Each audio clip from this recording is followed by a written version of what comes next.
Anthony Simone, the marketing guy, is going to make sure that we all have really big businesses. He's going to take us from tiny Google to big Google. What's up, Anthony? How you doing? I love Doing being well, here. doing well. Let's get right to it. Give me one thing as a small business owner that you can do that can add value to me so I become big Google. Well, the whole Google thing is not. It's not really about Google. It's about. I was just saying that, using them as a proxy for a big company. Yeah. Yeah, absolutely. So it's all about relationships. So one of the things I always start with is like, what how are you running your marketing? And because er- marketing is kind of like a general term, right? And marketing, there's so many marketers out in the world, so many agencies, so many this and that. I'm more about just like, what are you doing now? Where's their opportunity, and then figuring out ways to make those opportunities bring revenue and profit to the bottom line. Because there's just a million different things you can do, and oftentimes, Kenner, there's so much opportunity within your existing business that you don't necessarily need to spend any more money to add any more shiny objects. We can just find some high leverage points and take those and turn them into bottom line profits. Dude, I like that. So what you're saying is you don't have to go over the shiny penny over here. You already have a shiny nickel here. Concentrate on the nickel here. Concentrate on your own business. Oh, dude, we're Yeah. getting somewhere. We're really getting somewhere. So first, now tell us a little bit about yourself. We're going to be here for a half an hour hanging out. Tell us a little bit about yourself and why actually we should be listening to you, by the way. Well, I mean, as far as why you should listen to me, I mean, my wife always, I'm a dad jokes kind of guy. So like, she says I'm my own biggest fan, and a lot of people don't listen to me, but it's those that do, I have, I'm not like this guru or anything like that.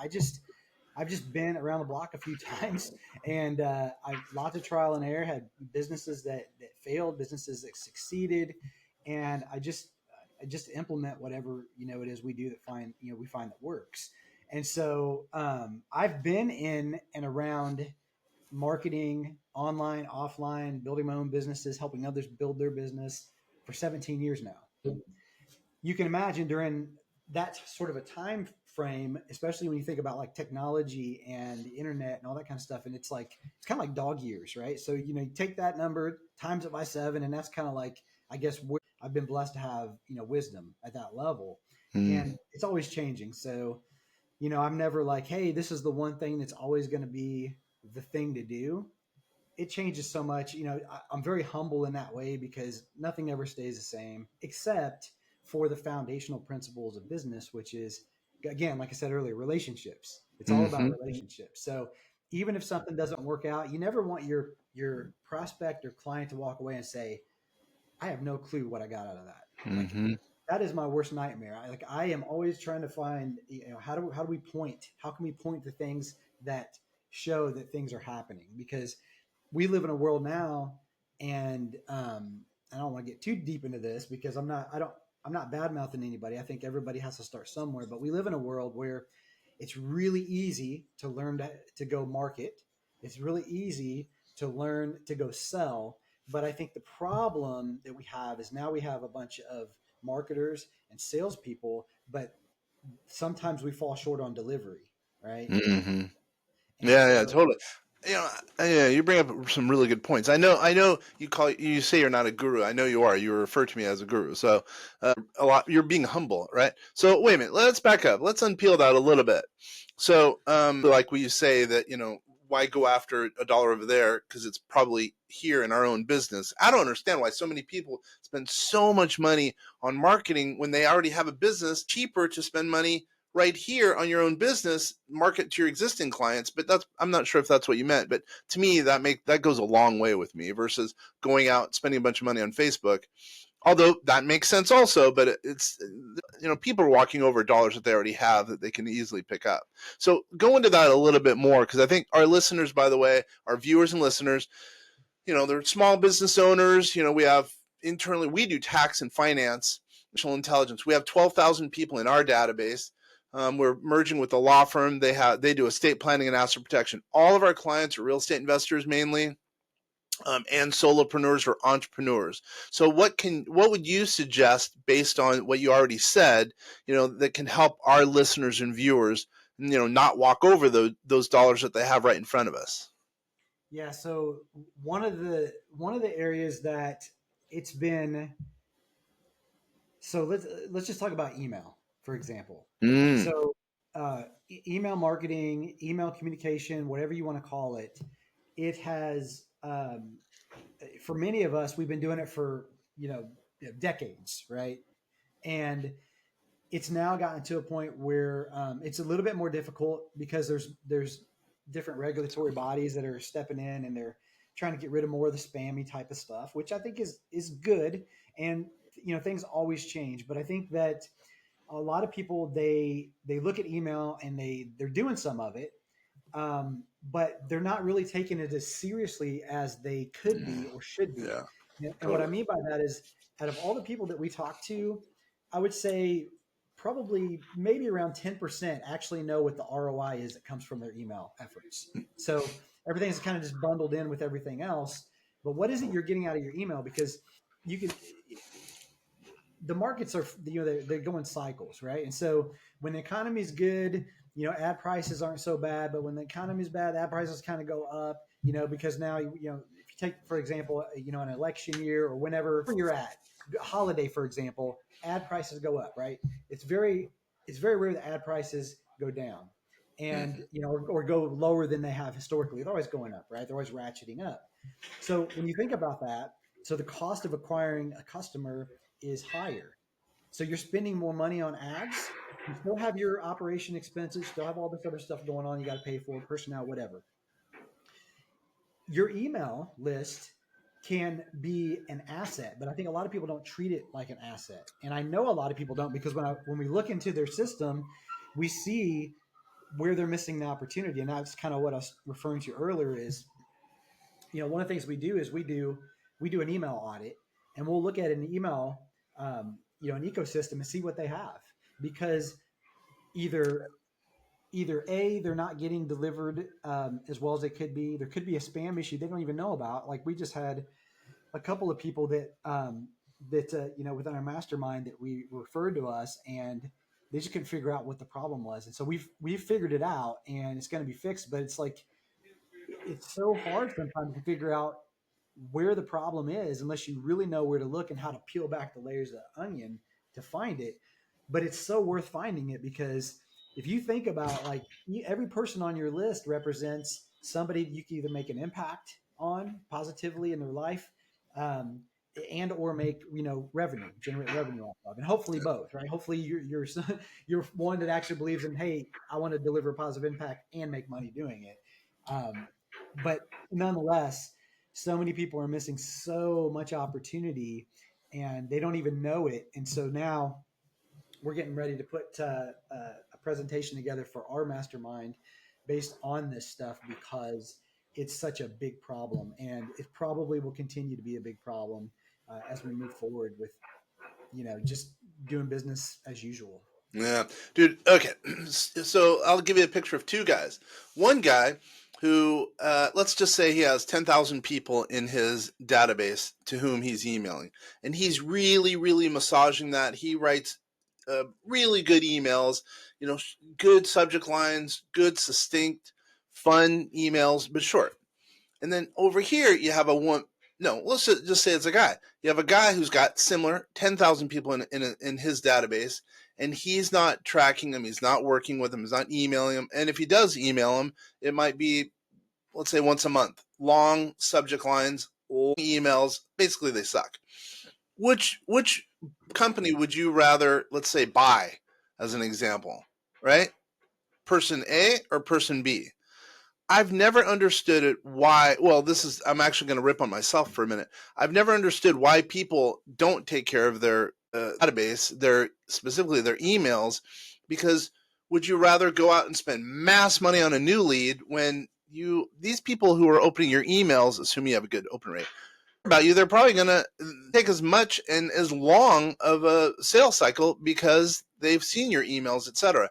I don't understand why people don't spend more time on their existing database than they do going after other dollars. I've never understood that.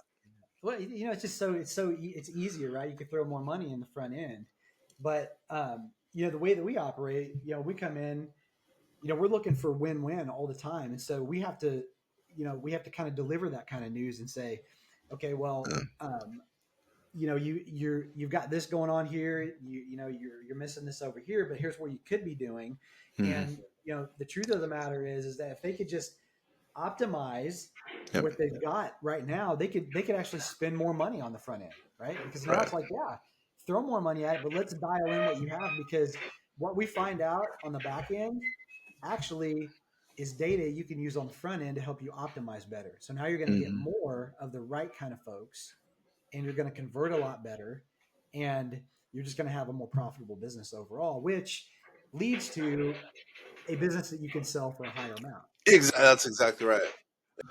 To your point. That's exactly right. There was just a study done by, I'm sure you know the study. It's some marketing guru group or whatever, and they said email ROI is 1 to 40 now. It used to be 1 to 47, but I mean that just shows. Would you rather spend? I mean, wouldn't you rather spend $1 and get $40? I mean, that's a killer rate of return versus over here spending whatever $1 and getting 20, or I don't know what it would be in this example, but I mean, it totally makes sense. What what's funny? I say that, and here's where I'm ripping on myself. Years ago, we got a little inundated. We didn't send out enough emails, and and I'm embarrassed to say that. And I saw, a decline in our business. Versus the one thing we're good at is email marketing. We suck at social. I hate to say this again. I'm ripping on myself. We're just not a good at social media marketing. We are a little dry. But I know our open rate right now it's 52%. It's as a blended rate. That's unbelievable because we are marketing to our own existing database. People have to open our emails because we do tax and finance. They just have to, right? But what I would say though is no sense for us to spend in general more dollars on other stuff versus taking care of our own database. I feel that's the one thing I feel really good about because rate of return is going to be so much better. Yeah, I think you need both really if you want to scale. Like, because at some point, right? Because it's like you. So even at 52%, like there's a lot more people out there, and so in order to get more Mm. people to more eyeballs on your stuff, you do have to bring more people in. Yep. But if you're ignoring the people, if you're not optimizing Right. what you have, then you're leaving a lot on the table. I mean, just a ton. And it's like I said, it's an area that's going to be way more important as we move forward. And it's just really great to be able to go in and help people figure out what that stuff is and how to improve it. Because at the end of the day, like I said, I hate the whole like go spend a whole bunch of money and then not have anything to point to. The typical Yeah. like model where you pay a marketer to do something and you're like, well, what Right. happened? I don't know what happened. We Yep. we, we never want that to be the case. So. Yeah. I totally agree with you. I like what you have said. By the way, how does someone get a hold of you if they're interested in learning about your firm, learning about you, or email marketing, or whatever the case is? Yeah, they could shoot me an email at Anthony@anthonysimone.com. How do we spell that? That's remember, I'm not very smart. I need help on that. How do we spell that? So Anthony is just Anthony Hmm. at Anthony Simone is Simonie. So if you're watching this right now, you can see where my last name is spelled there on the screen.com. So Anthony at AnthonySimone.com. Yep. We'll go out as a podcast and also as a vast cast. People will see it as a webinar. People will see it in a couple and on social media again. Because you're on it, it's going to be a killer social media post, right? Well, yeah, I mean, it's like there's so much we could talk about. It's email is so vital. We part of what we do is, it's like when people have things dialed in, they also have nobody closes 100% of their business, right? So if you've got a sales team, if you got acquisitions, investor relations people, nobody ever gets 100% of people to convert. And so we also Mhm. part of what we do is we go in on the back end once somebody's been through an entire sales acquisition process, and we have another process that we kind of bolt onto the back end. We go out and convert more of those people into sales, and then we're just paid on the upside. So it's a performance based model, and Mhm. it's a really great option for certain people that have certain criteria in place. And one of those things is, hey, are you building rapport and do you have affinity with your audience? And if you don't have your email stuff dialed in a little, at least a little bit, then that's not really a fit because um, you've got to start there. You've got to have people know, like, and trust you a little bit and have that Wait a affinity. minute. Performance-based marketing. What's that mean? Help me with that again. So what that means is, like, so on our, we're kind of known as the found money guys, and so that's why I said when we come into a business and we look for opportunity, we're looking for those high leverage points where we come in and make a big difference, and then rather than charging these massive retainers, we invest in the process. So we put our resources, our capital, and stuff in place to what we do is we run a test. We always start with a test, and if that test goes well, we continue on. But during that test, we figure out, we view it first, and the first step is to look at it, and if it looks like it makes sense, then we propose to invest in a test, and if that test goes well, then we continue on from there. And it's more like a partner model versus like I charge you a high retainer. We hope that Hmm. something good comes out of it, and we'll just see what happens. This is more of a, hey, it looks like you've got certain things in place that make sense. I'm willing to come in and invest in in our process to put it in place. And if it works, then we agree to a split that makes sense on the performance. So we're not just guessing here. We're actually looking at results Dude, instead of that's a guessing. big deal. So again, I'm not the smartest guy. So what you're saying is, let's say I'm a real estate agent. We have over 2,000 real estate agents. Let's just say I'm a real estate agent. I'm making a million. We have big ones. Let's just say I'm making $500,000. I think what I heard you say is, if I can hire your firm, you and your firm, you would come in, do I guess kind of an audit, and then basically with me not having to write a check or whatever, like people write checks nowadays, Some people still do. whatever, and then we would then kind of partner. And let's just say you took me from, I don't know, 500,000 to a million. We kind of partner that way. You get part of that dough. Help me to understand that a little bit. That's right. So it would be on the growth of what is directly attributable to our efforts, and all that is all that is created in such a way to where there's no guesswork. It's like, here's, you can point to it. Dude, that's really smart. I mean, whoa, hold on. So you got to say no to a lot of people, though, right?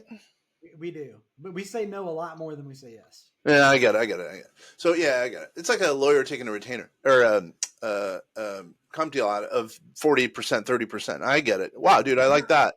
Well, now it's not like, and also just to be clear, it's not like when we get on, like if we hopped on a call with somebody and we're kind of exploring the opportunity to see if it makes sense and if it's going to be a win-win. We never say, "Hey, you're just not good enough for us." It's like, "Hey, we've noticed these things, so you might do this, this, and this, and this would get you closer to where we might be able to, do something together." But we never let somebody walk away thinking that they wasted their time. We always give them some sort of plan to help them, even if we don't end up ever partnering in the future. So it's all about kind of serving the audience, delivering and leading with value. That way, I can't tell you how many times people have had that experience. They never became a client or a partner, but they send other people our way just because of the we treat them in a very cool, not no high pressure or anything like that. We treat them in that way, and it just always comes back to us.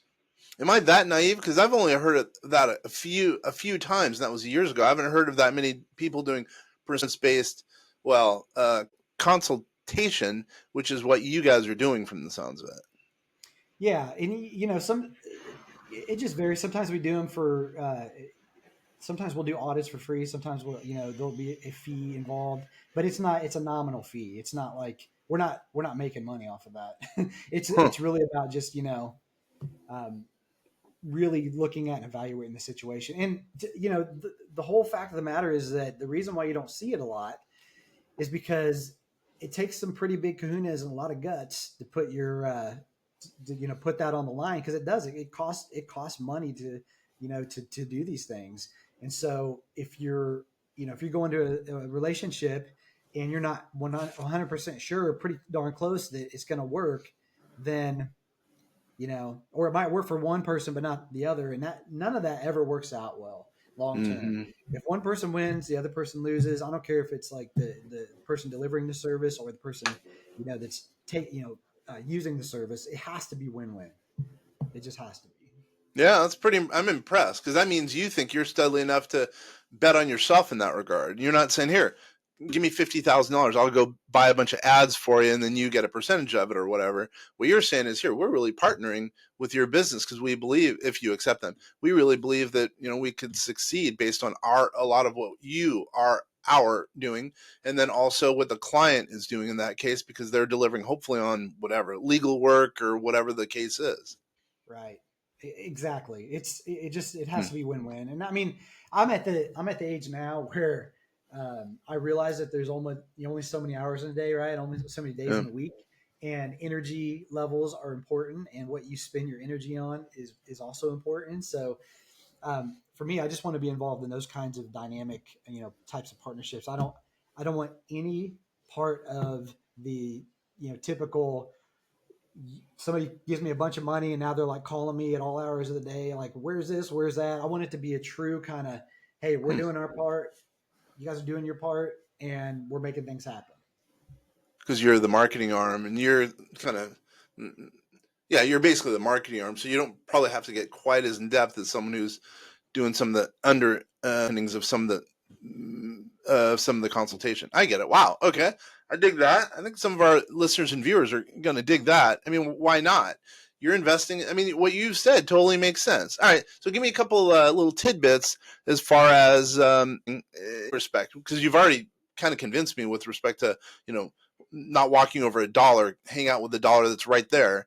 Give me another tidbit that would add some value to a small business owner making whatever $500,000 a year. They're trying to take it to the next level.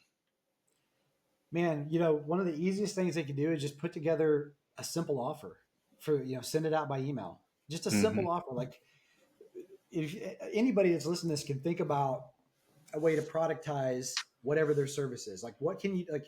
It could be a low dollar offer, right? Mm-hmm. To get somebody to take some sort of action. It could be a free offer, something to get people involved and to spend some time with you. Because the one thing that I've learned out of all my years in business is that nobody will ever first give you their money before they give you their time.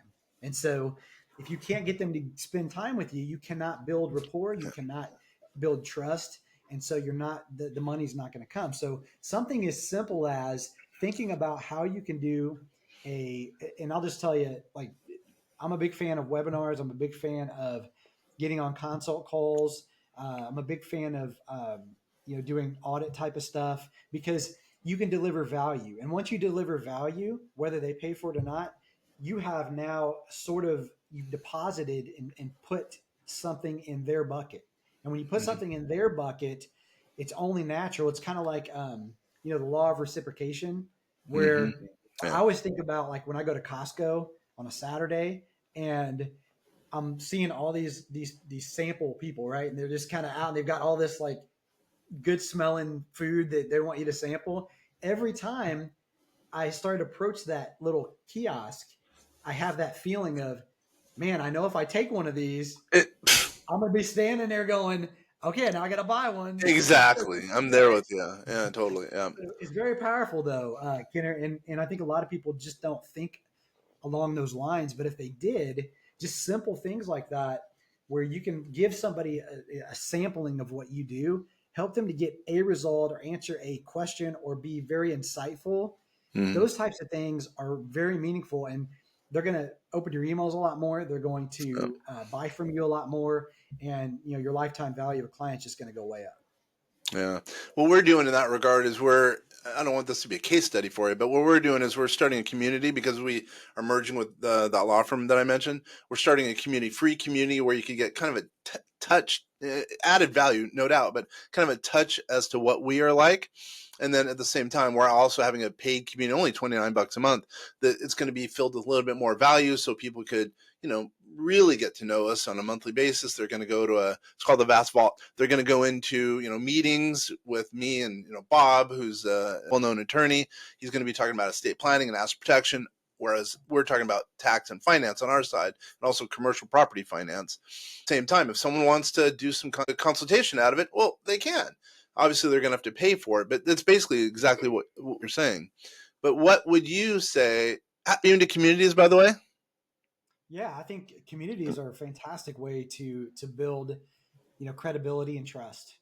All right. So, what would you say? How can we? And it's just coming out. We're rolling it out next week. Actually, it's out, but it's going to be in beta for a while. But what would you say is an important part of community building? I think one of the best things you could do is get people engaged, right? Because a Hmm. lot of people are part of communities, but they never engage. So doing things to kind of force people to engage in that community, to share, to participate. The more you do that, the more revenue is going to come from that community. You will have some people that are the outliers that they never will engage, they'll never participate, but Hmm. they're still buyers. But you want to do the best job that you can to try to get them engaged. So doing little, I mean, even like little ethical bribes to get people to share, to participate and kind of get them off the fence. They work well, and it's for their own good. I mean, if they're in a group like you're suggesting, the advice that you're giving them and what they have access to is it's something that's it's vital for a lot of folks. I mean, tax. You think about so many. I've worked with a lot of accountants in the past, and not all accountants are created equal, right? We Hmm. we, we know that. Yeah, So there's totally. ones that, Trust me. there's ones that understand like strategy and advisory and all that kind of stuff, and then there's ones that only understand compliance.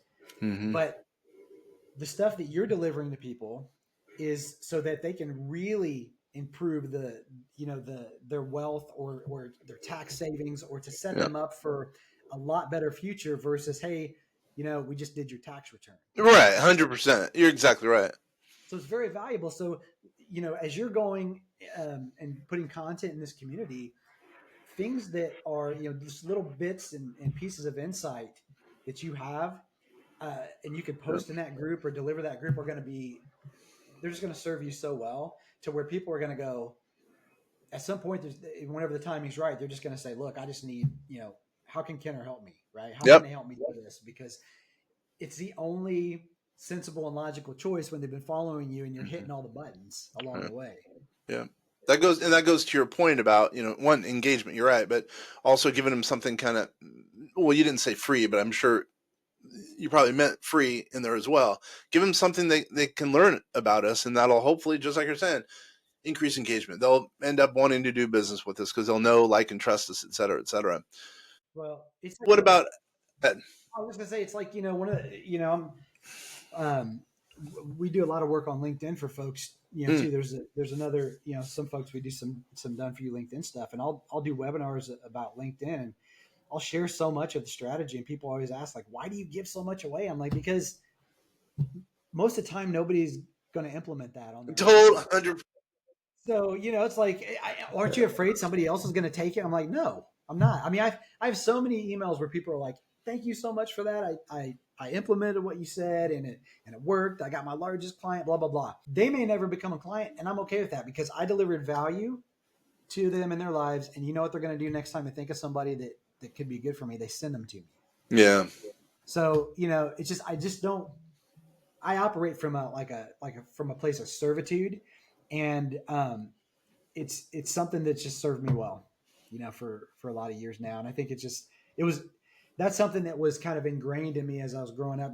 My grandparents raised me, and my grandparents that's exactly how they were, Hmm. and I was lucky enough to learn that kind of stuff, and it just I use it today. It's just part of who I am.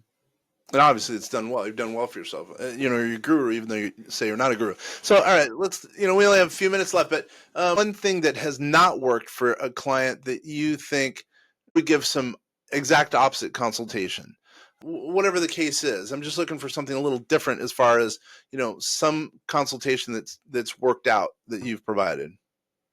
So that hasn't something that has not worked. Yep, that has not worked. Yep, So something that we have advised on, it has not sure, worked. sure. Either way, or something they're doing. Either one. Yeah. I mean, we don't always hit it out of the park. It's like we always test things, and sometimes, and this is a good point for everybody that's listening to this, is that um, a lot of people, they like to sit in the corner and make assumptions. They're like either thinking, oh, Mhm. I don't know if I should do that. It won't work for my audience. I don't know if it'll work for my audience. And they kind of just, they end up like doing nothing. Right. So they make these assumptions. We will go in and we will test. So we Yeah. might make an educated guess and go in and deploy something, and it may not work out the way that we want it to, but it's not a failure because what we do is we take that feedback, so real market feedback, not just kind of making an assumption about the market. We will deploy a test and we will see how the market reacts, and then we will make adjustments based off of that. So Hmm. if you don't operate like that, then either A, you're not going, you're again, you're leaving money on the table, but B, you're making assumptions that may or may not be true. That you don't know, even if you think you don't know, Hmm. because the market always changes. You got to let the market give you the feedback and then respond to that market. So we have plenty of times where we don't, the first go, we don't hit it out of the park, but we figure out what it is, and then we put our next best foot forward, and we come back and we do something a little bit different based on that market. Yeah, it seems like marketing is just another word for testing because you guys are always testing. Oh, this thing worked, but maybe we can make it better, or this thing didn't work, maybe we can make it better. What the case is, and I think that's a pretty good analogy. Testing equals marketing, and vice versa. Absolutely, you just have to. I mean, it's never a set it and forget it. It's just things change too much, and they change a lot faster now these days. Yeah, So, like but that, again, like that. right. But again, the one thing that doesn't change is the foundational principles, which is building relationships, right? Treating your audience well, whether or not they buy from you, serve them, and the ones that are right for you, they're going to rise to the top if you're doing the right things. And they're going to go and they're going to be your megaphone. They're going to go out and tell people about how good you are. And referrals is probably better than any other way of bringing in business because it comes in based on referral. They know that you're as good as you say you are. 100%. And the it's just like I'm thinking about this week. We had a couple. One of the guys we were helping get out of spam. Um, Mm, all of a sudden now there's four other people that he's connected us to that are yeah. they've got spam issues, and we're going in and taking a look at their stuff. And Yeah, you're right. It's just like it's how you treat people. Like you treat them Mm, well, you're cool to them, then they're going to be some of your biggest advocates. yeah. Dude, you and I could go forever. On again. Yeah, you know what's going on. You really do. You're downplaying yourself because everything you've said, at least by my measure, seems to make a lot of sense and can really help some of our business owners, especially who want to take it to the next level. Yeah, I'd be happy to come back. I love doing this kind of thing, and just seeing how I can help people open their eyes a little bit more, right, and a little bit wider, and turn on the light bulb for some people that maybe just haven't thought of things in a different light, for Yeah, sure. yeah. Again, how does someone get a hold of you? Yeah, so just send me an email. And I answer all my emails. So it's Anthony at anthonysimoni.com. And it's spelled Anthony. My last name actually spelled there if they're watching. Simonie. Easy way to remember it. I always tell people it's spelled like Simon with an IE at the end. Oh, there you go. Yeah, there you go.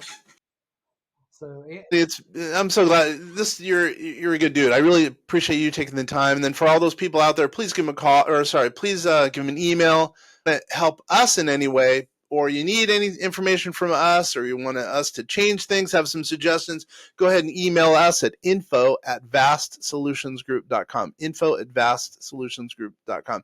This is Kenner Kench. I'm at vastsolutionsgroup.com or Kenner at vastsolutionsgroup.com.